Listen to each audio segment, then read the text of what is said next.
voici sur la page d'accueil de Pitch qui met en avant 3 projets de jeu. On va aller en regarder un pour voir à quoi ça ressemble. Donc voici l'interface de programmation. Nous avons sur la partie gauche le programme que l'on peut saisir ici, en Python donc. À droite, nous avons une fenêtre pour exécuter le programme et donc pouvoir jouer. Nous avons en dessous tous les sons et tous les lutins, les images que nous utilisons dans notre programme, avec la possibilité d'organiser autrement ces 3 fenêtres et la possibilité d'avoir le jeu en plein écran comme on a l'habitude avec Scratch. Alors quelque chose qui est très important et qui est un petit peu caché, c'est la barre bleue qui est complètement à gauche, qui va nous permettre de faire le lien entre des blocs Scratch et le code correspondant.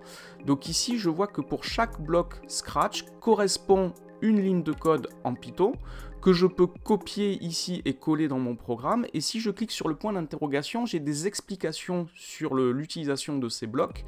Alors par exemple, si je vais dans les événements, cliquer sur le bouton vert, je vois ici la traduction. Et si je clique sur le point d'interrogation, j'ai une explication et un exemple d'utilisation de programme sur une initialisation de la position d'un lutin.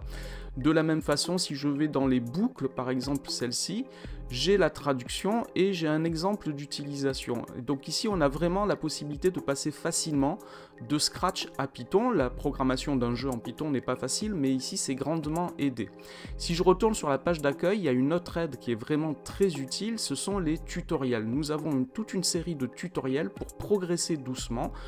Du début, le niveau grand débutant ici, niveau débutant, puis après nous avons le niveau intermédiaire et le niveau avancé. Donc ici il s'agit vraiment de programmer étape par étape un jeu. Donc on est complètement guidé. Alors je vais mettre ici, nous avons ici les informations et nous avons des étapes. Donc on clique sur les petits onglets et nous avons les étapes de programmation. On est complètement guidé. Donc en réalisant ces tutoriels, on est complètement guidé dans la création d'un jeu, ce qui sera très utile. Voilà donc pour la présentation de Pitch.